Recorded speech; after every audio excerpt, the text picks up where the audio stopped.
नमस्ते बच्चों। कक्षा 7 विषय विज्ञान और लेसन है छठा भौतिक और रासायनिक परिवर्तन कि अपने दैनिक जीवन में अपने आसपास बहुत सारे परिवर्तन घटित होते हैं। अपने कभी ध्यान नहीं देते कि कौन से परिवर्तन भौतिक हैं और कौन से परिवर्तन रासायनिक है। तो अपने इस चैप्टर में इन्हीं से संबंधित सारी जानकारी प्राप्त करेंगे कि अपने दैनिक जीवन में घटित होने वाली घटनाओं में से आप फिर पहचानने लग जाओगे कि कौन सी घटनाएं भौतिक परिवर्तन है और कौन सी घटनाएं रासायनिक परिवर्तन है। देखो, अपने पाठ को शुरू करते हैं कि दैनिक जीवन में हमें अपने आसपास बहुत से परिवर्तन दिखाई देते हैं। इन परिवर्तनों में एक या अधिक पदार्थ सम्मिलित हो सकते हैं। उदाहरण के लिए आपकी माताजी आपसे शीतल पेय बनाने के लिए पानी में शक्कर घोलने के लिए कहती है। आप शक्कर का विलयन बना लेते हो, तो यह भी एक क्या है, परिवर्तन है। इसी प्रकार दूध से दही जमती है, ये भी क्या है, परिवर्तन है। दही से फिर आप घी निकालकर उसकी रस्सी बना लेते हो, ये भी एक प्रकार का परिवर्तन है। लेकिन कभी आपने सोचा कि ये परिवर्तन क्यों घटित होते हैं और इनका हमारे दैनिक जीवन पर क्या प्रभाव है? तो इन परिवर्तनों के बिना अपनी जो जिंदगी है वो संभव नहीं है कि अपने दैनिक जीवन में हर जगह परिवर्तन होते रहते हैं। आप देखो कि खींचा हुआ रबड़ बैंड है, वो भी किसी न किसी परिवर्तन को दर्शाता है।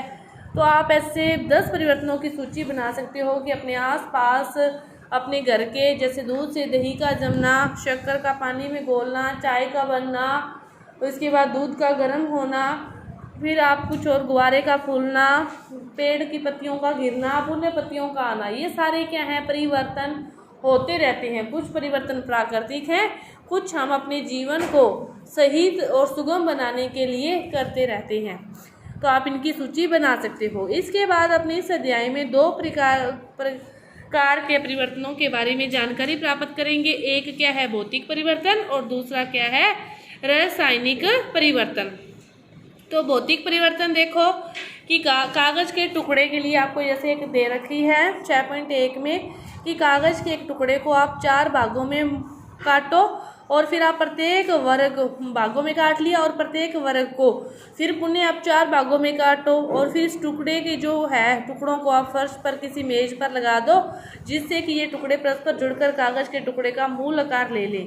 कि आपने कागज को काटा उसके बाद उसको वापस से कागज को चिपका दिया तो कागज बन गया। काटने के बाद भी वह कागज क्या था, कागज ही था। आपने एक पेज को 2 जगह भागों में डिवाइड कर लिया। आप एक पेज पर भी लिखते हो और काटने के बाद वो 2 भागों में डिवाइड हुआ तो आप उस दूसरे दोनों भागों पर भी क्या करोगे, लिखोगे ही। वे दोनों भाग भी किसके काम आएंगे, लिखने के ही काम आएंगे। तो कागज के गुण हैं वो काटने के बाद भी क्या रहे हैं, कागज के गुण ही रहे हैं और वापस से उसको चिपका कर भी अपने कागज बना सकते हो। तो इसके गुणों में कोई भी परिवर्तन नहीं हुआ है, ना ही कोई अन्य प्रकार का पदार्थ बना है। तो ये कैसा परिवर्तन है, भौतिक परिवर्तन है। इसके बाद देखो आपको 6.2 में जैसे दे रखा है कि कक्षा में आपके चौक से आपकी जैसे ब्लैक बोर्ड पर आपको स्टडी करवाई जाती है तो उसके जो टुकड़े हैं उसका जो पाउडर है वो नीचे गिर जाता है। तो जो चौक से अपने लिखते हैं उसमें भी चौक के गुण हैं और जो पाउडर या चौक के टुकड़े नीचे गिर जाते हैं, छोटे हो जाते हैं, उनको से भी अपने वापस चौक बना सकते हैं। उनमें भी किसके गुण होते हैं, उसी चौक पाउडर के गुण रहते हैं। तो ये परिवर्तन भी क्या है, भौतिक परिवर्तन है। इसके बाद देखो 6.3 में क्या दे रखा है कि आपने कोई थोड़ी सी बर्फ़ ली, उस बर्फ़ को आपने किसी प्लास्टिक के डिब्बे में या किसी भी बर्तन में रखा।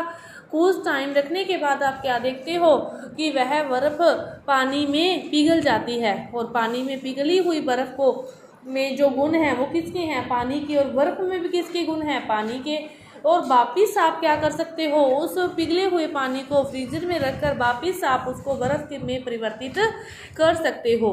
तो बर्फ़ से पानी, पानी से बर्फ़, एक दूसरे से चीज़ों को पुनः प्राप्त किया जा सकता है।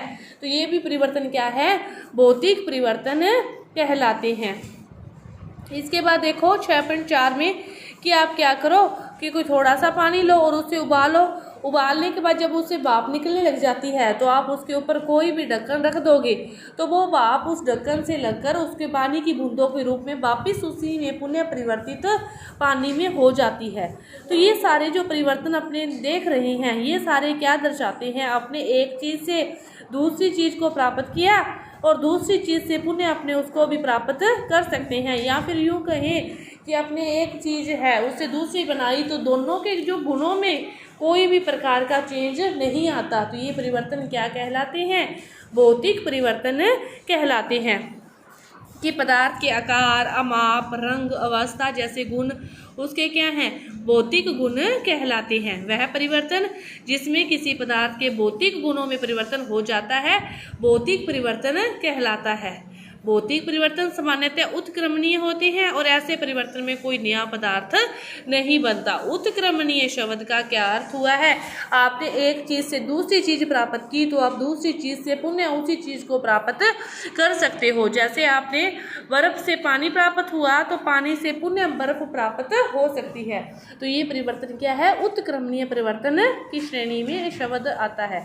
तो भौतिक परिवर्तन क्या है, समझ गए आप कि वह परिवर्तन जिसके पदार्थ के भौतिक गुणों में परिवर्तन होता है वह क्या कहलाते हैं, भौतिक परिवर्तन कहलाते हैं। लेकिन इसके रासायनिक गुणों में कोई भी परिवर्तन नहीं होता और इसे पुनः प्राप्त किया जा सकता है।